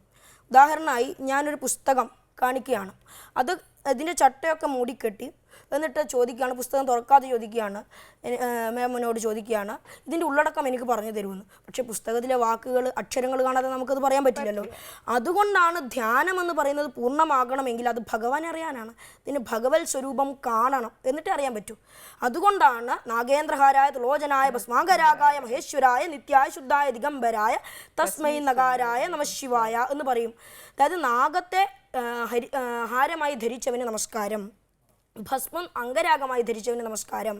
ഭഗവാന്റെ വസ്ത്രം എന്താണെന്ന് പറയുന്നുണ്ട്? ദിക്കുകളാണ്. അതായത് ഭഗവാൻ എല്ലായിടത്തുമുണ്ട്. അഹമാത്മാ ഗുഢാകേശ സർവഭൂതാശയസ്ഥിത അഹമാദിശ്ചമദ്യം ച ഭൂതാനാ മന്ദ ഏവച്ച എന്ന് ഭഗവത്ഗീതയിൽ പറയും. എല്ലാ ജീവജാലങ്ങളിലും സർവ്വചരാചരങ്ങളിലും ഞാനുണ്ട്. ഒരു ജീവിയുടെ ആദ്യകാലത്ത്, അവൻ്റെ അന്ത്യകാലത്ത്, അവൻ്റെ മധ്യകാലത്ത് ഞാനാണുള്ളത് എന്ന് ഭഗവാൻ പറയുന്നുണ്ട്. അതായത് അത് നമ്മോട് കാണിച്ചു തരുന്നത് ഭഗവാൻ ഇന്ന രൂപങ്ങളുണ്ട്, ഇന്ന ഘടകങ്ങളുണ്ട് എന്ന് പറയുന്നത് ഭഗവാന്റെ രൂപം നമുക്ക് കാണാനാണ്. മേമിപ്പോഴും ദേവീ ഭക്തിയാണെന്ന് പറഞ്ഞു.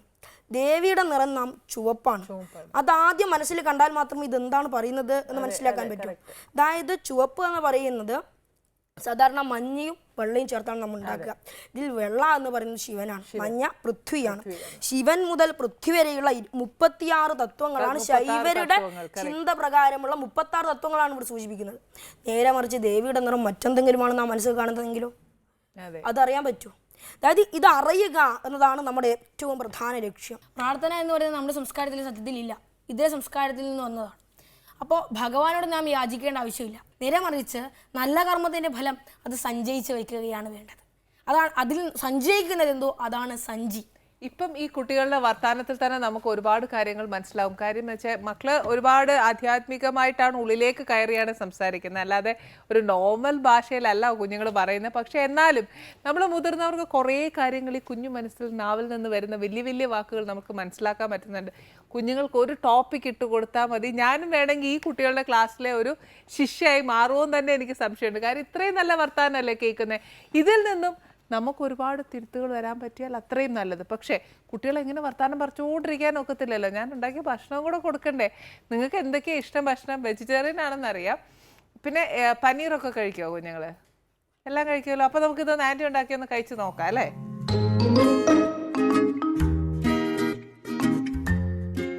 അതിൻ്റെ കൂടെ ഞാൻ ഒരു ചെറിയൊരു വാക്ക് തർക്കവും കൂടെ നമുക്ക് ചെയ്തു നോക്കാതെ. എനിക്ക് അറിയത്തില്ല, ആൻറ്റിക്ക് വലിയ അറിവൊന്നുമില്ല, പക്ഷെ എന്നാലും നിങ്ങളുടെ നിന്ന് അറിവ് കിട്ടുമല്ലോ. വഴക്കുണ്ടാക്കുമ്പോഴല്ലേ കൂടുതൽ അറിവ് കിട്ടുള്ളൂ.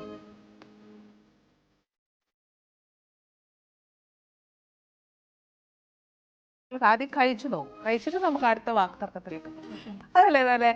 കഴിച്ചു നോക്കും മക്കളെ, ഇഷ്ടാവോ നോക്കും.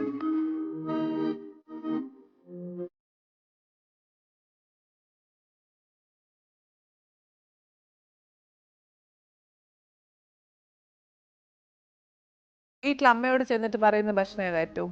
അമ്മ എനിക്കിത് വേണം എന്ന് വന്ന് വീട്ടിൽ വന്ന് കയറുമ്പോൾ എന്നാ പറയുന്നത്?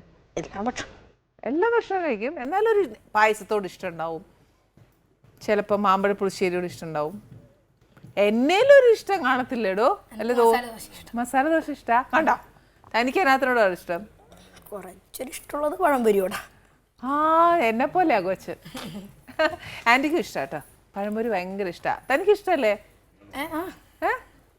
ഈ സ്നാക്സ് ഒക്കെ അവിടെ ഒത്തിരി ഇഷ്ടം ഉണ്ടല്ലോ, കണ്ണൂർ ഭാഗത്തൊക്കെ സ്നാക്സ് ഒക്കെ പലതരം അവിടെ.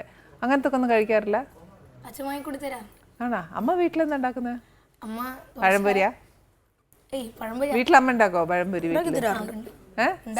പക്ഷെ എപ്പോഴും ആക്കി തരാം. ആ അല്ല, പിന്നെ അമ്മമാർ എപ്പോഴും എന്നും പഴംപൊരി ഉണ്ടാക്കാൻ പറ്റുമോ? ചെയ്യാലോ. സിനിമ കാണാൻ പോകാറുണ്ടോ? ആരാ ഇഷ്ടം? മോഹൻലാൽ. ജാക്കോ? ഓ അല്ല പിന്നെ. അപ്പൊ ഇപ്പൊ ഇറങ്ങിയ സിനിമയൊക്കെ കണ്ടോ? ഓക്കെ. അപ്പൊ ഈ എന്റർടൈൻമെന്റ്സ് ഉണ്ട്, അക്കാഡമിക് ഉണ്ട്, അതിന്റെ കൂടെയാണ് ഈ ആധ്യാത്മികവും പഠിക്കുന്നത് അല്ലേ? പക്ഷെ അത് ഹാറ്റ്സ് ഓഫ് കേട്ടോ മക്കളെ, ശരിക്കും. ആൻറ്റിക്ക് ഭയങ്കര ഇമ്പ്രസ്ഡ് എന്ന് പറഞ്ഞാൽ ആൻറ്റിയുടെ ഒരു ഇമ്പ്രഷൻ വലിയ കാര്യമൊന്നുമല്ല. പക്ഷേ എന്നാലും ഒരു വ്യക്തി എന്ന നിലയ്ക്ക് എനിക്ക് മക്കളോട് ശരിക്കും ഭയങ്കര ഒരു ആരാധനയോ ഇഷ്ടമോ ഒരു അടുപ്പമോ സ്നേഹം വാത്സല്യമോ ഒക്കെ ഒരുപാട് കൂടുതലാണ്. കാര്യം മക്കളെപ്പോലെ തന്നെ ഇന്നത്തെ കുട്ടിലും ഇങ്ങനെ ആവണം. എനിക്കതാണ് എൻ്റെ ഏറ്റവും വലിയൊരു ആഗ്രഹം. ഈവൻ ആൻറ്റിയുടെ മക്കളെ പോലും അത് തന്നെയാണ് പറയുന്നത്. സത്യം അങ്ങനെ തന്നെ ആവണം. എനിക്ക് ഇതിനകത്ത് ശ്രീരാമ ഭഗവാനോട് ഒരു ചെറിയൊരു എന്താ പറയുക ദേഷ്യമുണ്ട്. എന്തെന്നറിയോ? അദ്ദേഹം അവസാനം കാണിച്ചത്, അവസാനം നമ്മുടെ ദേവി അമ്മേനെ കൊണ്ടുപോയി കളഞ്ഞത് എനിക്ക് ഭയങ്കര വിഷമമുള്ളൊരു കാര്യമാണ്. അവിടെ അദ്ദേഹത്തിനൊരു നെഗറ്റീവ് വീണില്ലേ എന്നൊരു സംശയം. കാര്യം എല്ലാം അറിയുന്ന ഒരു വ്യക്തിയാണ് പിന്നെ ആണ്. പക്ഷെ എന്നാലും അദ്ദേഹത്തിന് അറിയില്ലേ അമ്മ അത്രയും നല്ലൊരു അമ്മയാണെന്നും കാട്ടില് അങ്ങനെ ജീവിച്ച ഒരു അമ്മയാണെന്നും. ഉത്തരരാമായണം പഠിച്ചാൽ ഇതിനുള്ള ഉത്തരം കിട്ടും. അത് ഉത്തരരാമായണത്തിന്റെ തുടക്കത്തിലാണ് നാം പണ്ട് മുതൽക്ക് കേൾക്കാറുള്ളത്. ഒരു അലക്കകാരിയുടെ അപവാദം കേട്ടിട്ടാണ് ശ്രീരാമചന്ദ്രൻ സീതാദേവിയെ ത്യജിച്ചത് എന്നാണ്. അത് കമ്പരാമായണത്തിലെ കഥയാണ്. അധ്യാത്മരാമായണത്തിലോ വാൽമീകി രാമായണത്തിലോ ഇങ്ങനെയൊരു സന്ദർഭമില്ല. ഉത്തരരാമായണ 3-ാം അധ്യായത്തിൻ്റെ തുടക്കത്തിൽ ഭഗവാൻ സീതാദേവിയോട് ചോദിക്കുന്നുണ്ട്, വല്ലഭേ നിനക്ക് എന്താണ് ആവശ്യം? എന്താവശ്യമുണ്ടെങ്കിലും ഞാൻ സാധൂകരിച്ച് തരുന്നതാണ്. നീ ഒന്നുകൊണ്ടും ഭയപ്പെടേണ്ടതില്ല. അത് ദുർലഭമാണെങ്കിലും കിട്ടാത്തതാണെങ്കിലും ഞാൻ നൽകാം എന്ന് പറഞ്ഞപ്പോൾ സീതാദേവി പറഞ്ഞു, പണ്ട് നാം വനവാസ കാലഘട്ടത്തിൽ ധാരാളം ഋഷിവര്യന്മാരുമായിട്ട് സംവദിച്ചിരുന്നുവല്ലോ. അത്തരമൊരു സന്ദർഭമാണ് താൻ ആഗ്രഹിക്കുന്നത്. ഋഷിവര്യന്മാരുമായിട്ട് താമസിക്കാനാണ് തൻ്റെ ആഗ്രഹം. ഒരു നാളെങ്കിലും ചുരുങ്ങിയത് തനിക്ക് അത്തരത്തിലുള്ള ഒരു അവസരം ഉണ്ടാക്കി തരണമെന്ന് സീതാദേവി അപേക്ഷിച്ചു. അപ്പോൾ ശ്രീരാമചന്ദ്രൻ പറഞ്ഞു, നാളെ തന്നെ ലക്ഷ്മണനെ തുണയാക്കിക്കൊണ്ട് നിന്നെ ആശ്രമത്തിലേക്ക് കൊണ്ടുപോകാമെന്ന്. അപ്പോൾ സീതാദേവിക്ക് സന്തോഷമായി. അന്ന് രാത്രിയാണ് ഭഗവാന്റെ 8 ചാരന്മാർ ഭഗവാനെ കാണാൻ വരുന്നത്.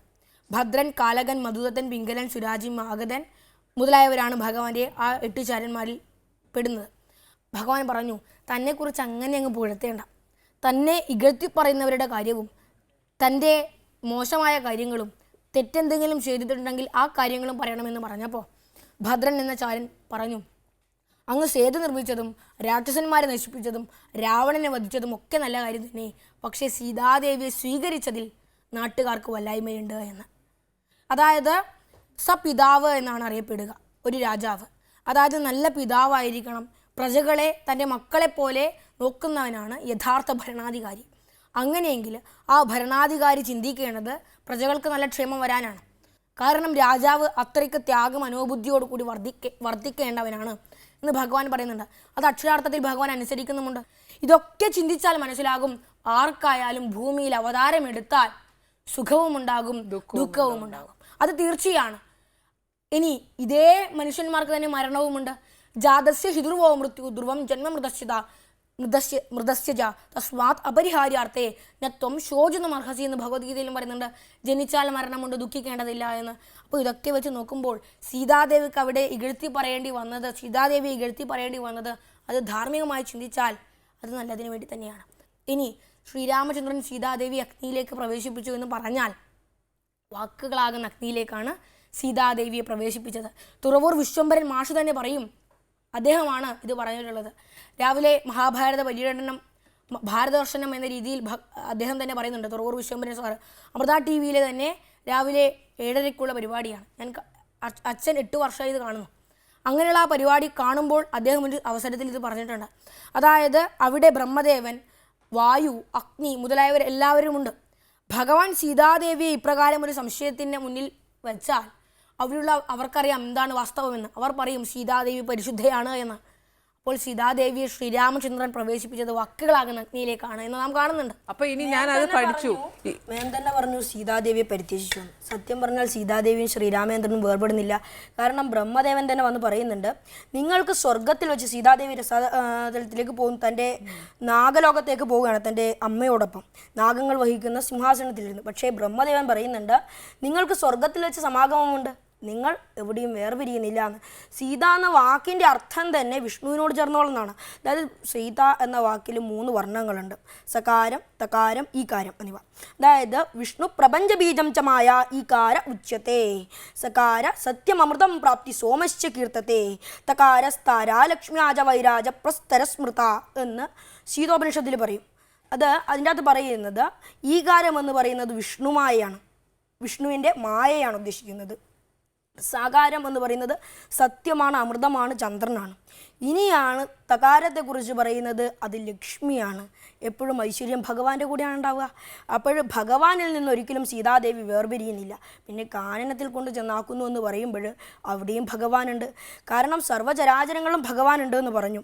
വിരാട് പുരുഷൻ്റെ ഓരോ അംഗങ്ങളാണ് ഓരോ ലോകം. 14 ലോകങ്ങൾ എന്ന് സാധാരണഗതിയിൽ നാം പറയാറുണ്ട്. മുത്തശ്ശന്മാരൊക്കെ പറയും 14 ലോകമെന്നും. അതിൻ്റെ അർത്ഥം എന്ന് പറയുന്നത് 14 ലോകം, ഈ 14 ലോകങ്ങളും ഭഗവാന്റെ ഓരോ അംഗങ്ങളാണ് എന്ന്.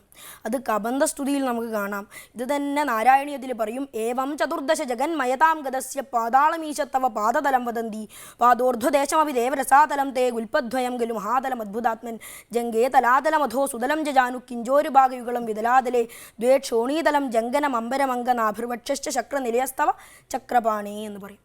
അതായത് ഭഗവാന്റെ ഓരോ അംഗങ്ങളാണ് ഓരോ ലോകം. അപ്പോൾ ഭഗവാൻ കാനനത്തിലുണ്ട്. സീതാദേവിക്ക് അതെന്തായാലും ഒരു സംരക്ഷണമാണ്. അതുകൂടാതെ എല്ലാവരുടെയും ഉള്ളിൽ ഭഗവാനുണ്ട്. സീതാദേവിയുടെ ഉള്ളിലും ഭഗവാനുണ്ട്.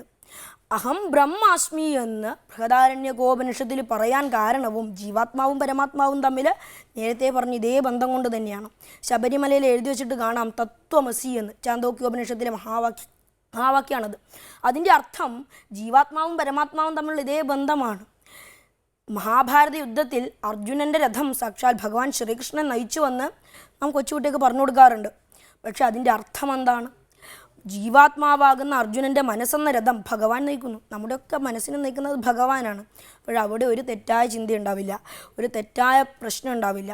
അവിടെ ഒരു പ്രശ്നം അല്ലെങ്കിൽ ഒരു തെറ്റായ വിഷലിപ്തമായ ചിന്ത കടന്നു വരുമ്പോൾ ഭഗവാൻ തന്നെ ഇല്ലാതാക്കും. ഒരു വിഷമം കടന്നു വരുമ്പോൾ ഭഗവാൻ തന്നെ ഇല്ലാതാക്കും. അപ്പോൾ സീതാദേവിയുടെ ഉള്ളിലെ മനസ്സിനെ നയിക്കുന്നതും ഭഗവാൻ തന്നെയാണ്. അവിടെ ഉണ്ടാകുന്ന വിഷമത്തെ ഭഗവാൻ തന്നെ ഇല്ലാതാക്കും. അതുകൂടാതെ മറ്റൊരു കാര്യം കൂടി ഇവിടെ കാണാം. ജീവാത്മാവും പരമാത്മാവും തമ്മിലുള്ള ബന്ധം അറിഞ്ഞവന് ദുഃഖങ്ങളെക്കുറിച്ചുള്ള ആദ്യം ഉണ്ടാവില്ല. സീതാദേവി എപ്പോഴും ശ്രീരാമചന്ദ്രനെ അറിഞ്ഞവളാണ്. അപ്പോൾ സീതാദേവി എപ്പോഴും പരബ്രഹ്മ ചൈതന്യത്തെ ഉൾക്കൊണ്ടുകൊണ്ട് ജീവിക്കുന്നവളാണ്. ദ്വിതീയാത്വൈ ഭയം ഭവതി എന്ന് പറയും. എവിടെ 2 എന്ന ഭാവമുണ്ടോ അവിടെ ഭയമുണ്ട്. അപ്പോൾ സീതാദേവിയുടെ ഉള്ളിലുള്ളത് പരബ്രഹ്മ ചൈതന്യവും ഞാനും ഒന്ന് എന്ന ചിന്തയാണ്. അതുകൊണ്ട് തന്നെ അവിടെ ഭയം ഒരിക്കലും ഉണ്ടാവില്ല. ഭയത്തിലൂടെയാണ് ദുഃഖം ഉണ്ടാകുന്നത്. നമ്മളൊക്കെ പറയും സീതാദേവിക്ക് ദുഃഖമല്ലേ. പക്ഷെ എവിടെയാണ് സീതാദേവിക്ക് ദുഃഖം? നമ്മുടെ കണ്ണിൻ്റെ പ്രശ്നമാണത്. നേത്രമുണ്ടെന്നാകിലും കാൺമതിനുണ്ട് പണി എന്നാണ് ആരണ്യകാന്ഡം ലക്ഷ്മണോപദേശത്തിൽ എഴുത്തച്ഛൻ പറയുന്നത്. നേത്രമുണ്ടായാൽ പോരാ, കാണുന്നതിനുണ്ട് പണി. നമുക്കൊക്കെ ഭൗതികമായ കാഴ്ചയുണ്ട്, ശരി തന്നെ, പക്ഷെ ആധ്യാത്മികമായ കാഴ്ചയില്ല. അതുണ്ടെങ്കിൽ നാം മനസ്സിലാക്കും എൻ്റെ ഉള്ളിലുള്ള ആത്മാവും സീതാദേവിയുടെ ഉള്ളിലുള്ള ആത്മാവും ഒന്ന് തന്നെ. അത് വ്യത്യസ്തങ്ങളാണ് എന്ന് തോന്നുമ്പോഴാണ് സീതാദേവിക്ക് ദുഃഖമുണ്ട്, എനിക്ക് ദുഃഖമുണ്ട്, എൻ്റെ ചുറ്റുള്ളവർക്ക് നല്ലത് മാത്രം, എനിക്കെന്താ ദുഃഖം എന്നൊക്കെ നമുക്ക് തോന്നുന്നത്. പക്ഷേ ഒരർത്ഥത്തിൽ എല്ലാ ആത്മാവും ഒന്ന് തന്നെയല്ലേ. പരബ്രഹ്മ ചൈതന്യത്തിൻ്റെ വ്യത്യസ്തങ്ങളായ ഓരോ അംശമെന്ന് പറയുമ്പോൾ അതിൽ വ്യത്യാസമില്ലല്ലോ. എല്ലാവരുടെ ഉള്ളിലുള്ള ആത്മാവ് ഒന്ന് തന്നെ. അതുകൊണ്ടാണ് നമ്മുടെ ബ്രഹ്മബിന്ദു ഉപനിഷത്ത് പറയും ഏവഹി ഭൂതാത്മാ ഭൂതേ ഭൂതേ വ്യവസ്ഥിത ഏകദാ ബഹുദാശൈവ ദൃശ്യതേ ജലചന്ദ്രവത് എന്ന്. അതായത് നമ്മുടെ എല്ലാവരുടെയും ഉള്ള ആത്മാവ് ഒന്ന് തന്നെ. പക്ഷേ ഇത് വ്യത്യസ്തങ്ങളാണെന്ന് തോന്നുന്നതിന് കാരണം ഭ്രമമാണ്. ഇതിനെ എന്തിനോടാണ് ഉപമിക്കുന്നത് എന്ന് വെച്ച് കഴിഞ്ഞാൽ ലോകത്തൊറ്റൊരു ചന്ദ്രനേ ഉള്ളൂ. ഇവിടെ തിരുവനന്തപുരത്തൊരു ചന്ദ്രൻ, കണ്ണൂരൊരു ചന്ദ്രൻ, തൃശ്ശൂരൊരു ചന്ദ്രൻ, അങ്ങനെ വ്യത്യസ്ത ചന്ദ്രന്മാരില്ല. പക്ഷെ ഒരു കൊച്ചുകുട്ടിയുടെ മുന്നിൽ നല്ല നിലാവുള്ള രാത്രിയിൽ 10 ഗ്ലാസ്സുകൾ വെച്ച് കഴിഞ്ഞാൽ കൊച്ചുകുട്ടി പറയും, ദാ അമ്മേ ഈ ഗ്ലാസ്സിലൊരു ചന്ദ്രൻ. പിന്നെ പറയും, ദാ 2ാമത്തെ ഗ്ലാസ്സിൽ 2ാമത്തെ ചന്ദ്രൻ, ദാ 3ാമത്തെ ഗ്ലാസ്സിൽ 3ാമത്തെ ചന്ദ്രൻ. അങ്ങനെ കൊച്ചുകുട്ടിയുടെ മുന്നിൽ 10 ഗ്ലാസ് ഉണ്ടെങ്കിൽ അവൻ്റെ വിചാരം 10 ചന്ദ്രന്മാരുണ്ട് എന്നാണ്. അതാണ് ആത്മാവ് വ്യത്യസ്തങ്ങളാണ് എന്ന് തോന്നുന്നതിൽ നമ്മുടെ പ്രശ്നം. ഇത് മനസ്സിലാക്കിയവന്, പരബ്രഹ്മത്തെ അറിഞ്ഞവന് ഒരു ദുഃഖമായി തോന്നില്ല. സീതാദേവിക്ക് ദുഃഖമുണ്ട് എന്ന് നമുക്ക് തോന്നില്ല. അതുകൊണ്ടാണ് സാധാരണക്കാരനും വേദപുരാണങ്ങൾ പഠിച്ച പണ്ഡിതനും ഒരുപോലെ മനസ്സിലാക്കാവുന്നതാണ് രാമായണമെന്ന് വാൽമീകി തന്നെ പറയുന്നത്. പക്ഷേ അത് നമുക്ക് പെട്ടെന്ന് മനസ്സിലാക്കാൻ, അതായത് ആ വരിയിൽ പറയുന്ന അർത്ഥം നമുക്ക് പെട്ടെന്ന് തിരിച്ചറിയില്ല.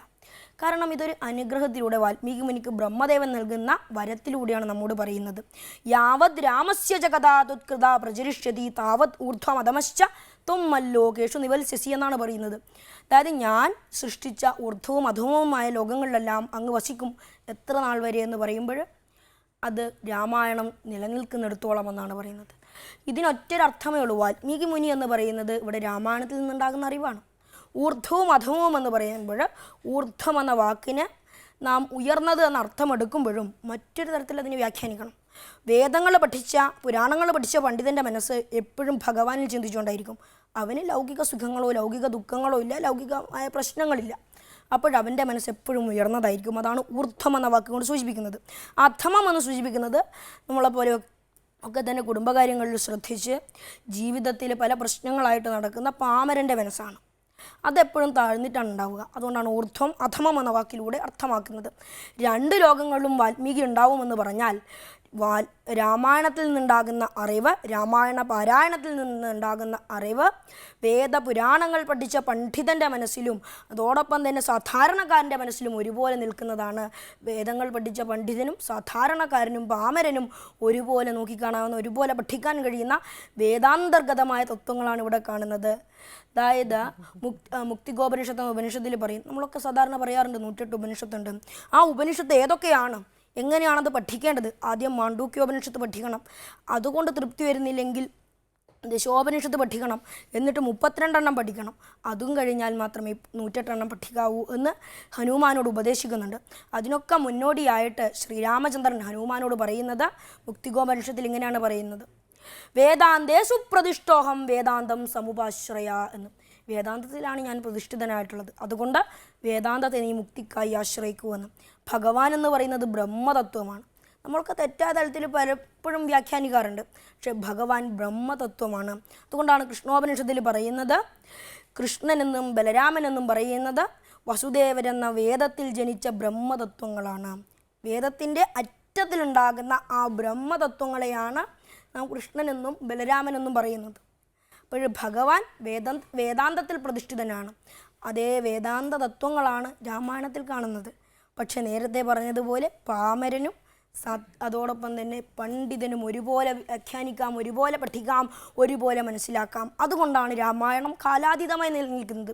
ഈ 21-ാം നൂറ്റാണ്ടിൽ ഈ ഉന്നതമായ ശാസ്ത്ര സാങ്കേതിക വിദ്യയുടെ ഈ ലോകത്ത് ആൻറ്റിയും ഞങ്ങളുമൊക്കെ ഇവിടെ ഇരുന്ന് രാമായണത്തെക്കുറിച്ച് ചർച്ച ചെയ്യുന്നുണ്ടെങ്കിൽ, ശ്രേഷ്ഠഭാരതം എന്ന പരിപാടി രാമായണത്തെക്കുറിച്ച് പറയുന്നുണ്ടെങ്കിൽ, രാമായണത്തെക്കുറിച്ച് എൻഡിയെ പോലുള്ളവർ ഇന്നും ചിന്തിക്കുന്നുണ്ടെങ്കിൽ അത് രാമായണത്തിൻ്റെ കാലാതീതമായ നിലനിൽപ്പാണ്. അതുകൊണ്ടാണ് വാൽമീകി മുനി പറയുന്നത്, യാവത് സ്ഥാസ്യന്തി ഗിരിയ സരിതശ്ച മഹീതലേ താവത് രാമായണ കഥാലോകേഷു പ്രചരിഷ്യത്തി എന്ന്. സരിത്തുക്കളും സാഗരങ്ങളും ഉന്നതങ്ങളായ ഗിരിനിരകളും ഉള്ളിടത്തോളം കാലം രാമായണ കഥയും നിലനിൽക്കും. രാമായണ കഥ നിലനിൽക്കുന്നിടത്തോളം കാലം ഭക്തനുമുണ്ടാകും, ഭക്തിയും ഉണ്ടാകും. ഇത് മൂന്നും ഉള്ളിടത്തോളം കാലം ആനീസ് കിച്ചൺ പോലുള്ള പരിപാടികൾ, ശ്രേഷ്ഠഭാരതം പോലുള്ള പരിപാടികളിൽ എൻഡിയെ പോലുള്ള നല്ല ജനങ്ങൾ, സജ്ജനങ്ങൾ രാമായണത്തെക്കുറിച്ച്, ഇതിഹാസത്തെക്കുറിച്ച്, നമ്മുടെ വേദത്തെക്കുറിച്ച്, നമ്മുടെ പുരാണത്തെക്കുറിച്ച്, നമ്മുടെ സംസ്കാരത്തെക്കുറിച്ച് ആധുനിക ജനതയ്ക്ക് പറഞ്ഞു കൊടുക്കുമെന്നതിൽ യാതൊരു സംശയവുമില്ല. ഇതിൽ കൂടുതൽ എനിക്ക് ഒന്നും എൻ്റെ പ്രേക്ഷകരോട് പറയാനില്ല. കാര്യം ഇതൊക്കെ തന്നെ ഞാനും പറയാനിരുന്നുള്ളൂ. ഇനി വരുന്ന കുട്ടികളും ഇതേപോലെ എത്തിയില്ലെങ്കിലും ഒരു അല്പമെങ്കിലും കുറച്ചെങ്കിലും നമ്മുടെ ജനറേഷനിലെ കുട്ടികൾ കുറച്ച് അറിവോടുകൂടി തന്നെ വരട്ടെ. അതിനിപ്പം ഗീതാ ക്ലാസ്സസും ഇഷ്ടംപോലെ ക്ലാസ്സസ് ഉണ്ട്. പക്ഷേ ആ ക്ലാസ്സസിലേക്ക് പോകാൻ കുട്ടികൾ, അമ്മമാർ അല്ലെങ്കിൽ മാതാപിതാക്കൾ ഇനിഷ്യേറ്റീവ് എടുത്ത് അവരെ വിടുക. നമ്മുടെ മോൻ പറഞ്ഞ പോലെ നമ്മുടെ ഭാരതത്തിൻ്റെ സംസ്കാരവും എല്ലാം നിലനിർത്താൻ ഇനിയുള്ള ജനറേഷനെങ്കിലും മുന്നോട്ട് വരട്ടെ. ഇതേപോലെ നല്ല പോസിറ്റീവായ എപ്പിസോഡുകളോടുകൂടി നമുക്ക് വീണ്ടും കാണാം. Till then good.